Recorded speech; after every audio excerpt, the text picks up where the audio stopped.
Hi, I'm Eleanor and welcome to MotorMatters, your favorite channel for everything motoring in South Africa. The newest, the latest, the greatest, the best, and everything in between. So what have we got here for you today? GWM, you can't miss that massive badge in the center of the grille here. The GWM P500 double cab bucky. We have tested the hybrid version before. This one's fitted with a 2.4 litre turbo diesel engine. Double cabs get bigger by the day. Every time a new one comes, it gets bigger. This one's something like 5.4 meters long and high and big. So just picture it on the highway. But we're going to check it inside. We're going to show it all to you. We'll show it to you on the road and you'll see exactly what we mean. Coming around the side over here, you can see a nice molded extended wheel arch over there with, of course, 18-inch black alloy wheels down below it. And look at the clearance you've got to the wheel arch to allow for articulation when you go off-road with this bucky, because it is a full-on 4x4. Interestingly, there are no 4x2 options available in the range, only 4x4. But this is the super luxury. And that means you do get a lot of extra features. So you get keyless entry, push button start. Let me show you over here. The back, you get a very, very substantial side step over here and a big handle to pull yourself up and in. Driver's seat set for myself as always, so look at the room to stretch out and enjoy and relax. You've got aircon over here, you've got USBs and a 12-volt down below, and you've even got that function that you get on some of the cars where you can push the passenger seat out of the way and even the backrest. So if you were sitting on that side with a chauffeur driving you there, you can make as much room as you possibly want. On a bucky, a panoramic sunroof, something that is just not expected. And obviously full leather trim, whether it's artificial or real, I don't care, that's not the point. You've got all of that as well. Just, this is a luxury family car. It's not a bucky, not in any way, until you get to there. That's where the bucky starts, doesn't it? And it's got a pretty substantial buck. I mentioned you 5.4 meters long. Now there are two models available with this engine, luxury and super luxury. And if you want to know which one is which, you want to see an outside clue between the two, that's it. On the luxury, the tailgate folds down like every other bucky on the market. On the super luxury, like on the ultra luxury hybrid version, you've got this folding tailgate, this opening that way. And it really is useful to me. Besides many other factors, what I like about it is, if I fold a tailgate down like that, I find it very difficult, as you can see, to get high enough to get up and in. But with this function, look here, the step is there, and I just get in. And it makes it so much easier. Oh, we haven't done the Allen test yet. Just, let's have a look at something. I did a bucky the other day. Also to show you the length of the buck. I could sleep in the back here very comfortably with a mattress. And I think it's probably about 4 Allens wide. That's big. Forget the height. About a 3.5 to 4 Allen width buck with, as I said, a full length as well with the tailgate closed. The turbo diesel version, 2.4 litre, puts out 140 kilowatts and a massive 418 newton meters of torque. 9-speed automatic gearbox with driving the rear wheels in 2-wheel drive mode and on-demand 4-wheel drive by the twist of a knob. What more can you ask for? Let's check it on the road and let's have a look inside.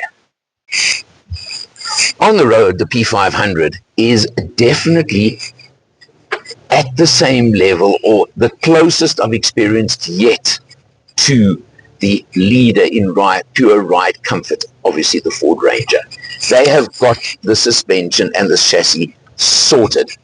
It really gives you a good ride. This is the vehicle that I would be very happy taking on a long trip, that's for sure. It comes up there with it. This road is very bumpy, as you can see, but obviously you're going to feel bumps, but it's really not a problem. But the 140 kilowatts from this turbo diesel, more than enough. The 480 Newton meters, even more so. The 9-speed gear shift, you just don't feel a gear shift in this car. It just rolls along very, very comfortably, and you just cruise along as you wish. It is a big family car. It's a 5-seater, big 5-seater. It's a luxury 5-seater that just happens to have a buck for your adventure gear on the back. I think that's what you'd want it for. But just overall, it is an absolute pleasure to pilot, to drive this, and to cruise around. And just take your time, enjoy, and drive as you want. Dogs running in the road around me, in case you wonder why I'm swerving like that. But just overall, absolute pleasure. Jumping in behind the wheel, it's got, of course, a very large TFT instrumentation, and you can press buttons, you can change. You know what that's about. I'm not going to worry, but that's the number you do need to look at, 11.0 liters per 100. Now, no, it's not the most economical in the world. I know that, but it's quite a bit more economical than the hybrid version, which I think was on the 13s or somewhere over there. So take that into account. And for the power, for the comfort, for the luxury, I don't think that's too bad. This test we have essentially done town driving as well, and less open road. So just keep that in mind too. I'm sure you can get it down to the 10 mark on an open road cruise, and probably even in the 9s quite comfortably. You've got, of course, everything on the steering wheel, again, that you need, everything that you want. It's got all of that. It's got all the safety features, and you've even got paddles behind the steering wheel. So again, everything that you want in a top level luxury double cab.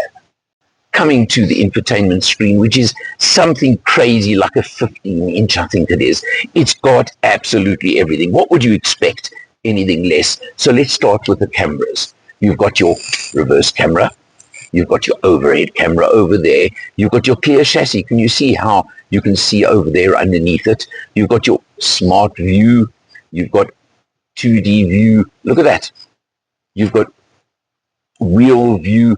You've got absolutely every possible view you can want for both on-road and off-road use. And you've got that feature, of course, when you stop at a traffic light, it shows the vehicles around you. So the screen really tells you everything, and you've got great connectivity. Now, talking connectivity, let's just jump quickly. You've got the double-decker on the driver's side on the center console, and you've got the USBs down there. And you've got the lovely little touch that I found in the tank, where there actually is a place to bring your cable up through a little slot over there. And this is just so clever, and I don't know why nobody else has done it. You bring your cable up through there, and there you put it on your inductive charging pad. It is so neat. Your cables aren't all over your driving area. Over here, look here, well done. Proper buttons for the aircon system and ventilation. Makes such a difference, doesn't it? Gear lever, they call this the aircraft style gear lever for the 9-speed automatic. Again, just everything falls to hand. And while we're here, let's have a look. You've got heating and cooling for driver and passenger. You've obviously got park assist. You've got, this is a nice feature. That's to turn off the stop start. And this is one of the few vehicles where when you turn it off once, it stays off. And I really like that. Electronic parking brake, obviously.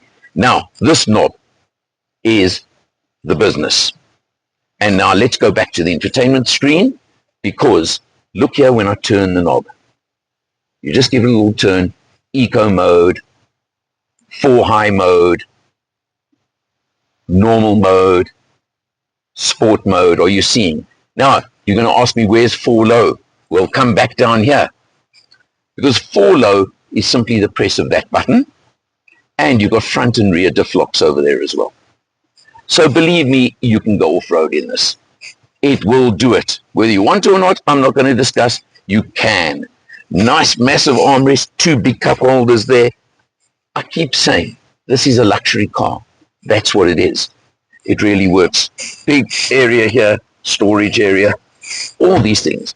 Now, it comes down to, guess what? The money. What will this vehicle cost you? Well, the differences between the luxury and the super luxury, I've shown you the split tailgate, I've shown you the panoramic roof, and there are 1 or 2 other little differences. Not a lot, but there's 100,000 Rand difference between the two. Because you can get into the luxury at 799. You can get into the super luxury at 899, as we're in now. And of course the hybrid is another 100,000. So they jump exactly by 100,000 at a time. But what I've got to tell you is that your traditional competitors to this, that when you look at spec levels like this, are well over 1 million. Well over. So I leave it to you to work out the value proposition and whether you feel it's worth it or not. I have to tell you, it's big, it's bulky, it's massive, but it's comfortable. And the comfort stood out to me during this test more than anything else. GWM Buckies have been in South Africa 18 years this year. So please don't tell me they Johnny-come-latelys and don't have a pedigree or track record in the country. I'm not going to agree with you on that. You want a big luxury double cab? Go and check it out for yourself. I'm not going to tell you what to do. I'm just telling you the facts. For MotorMatters, I'm Alan R. I'll see you next time.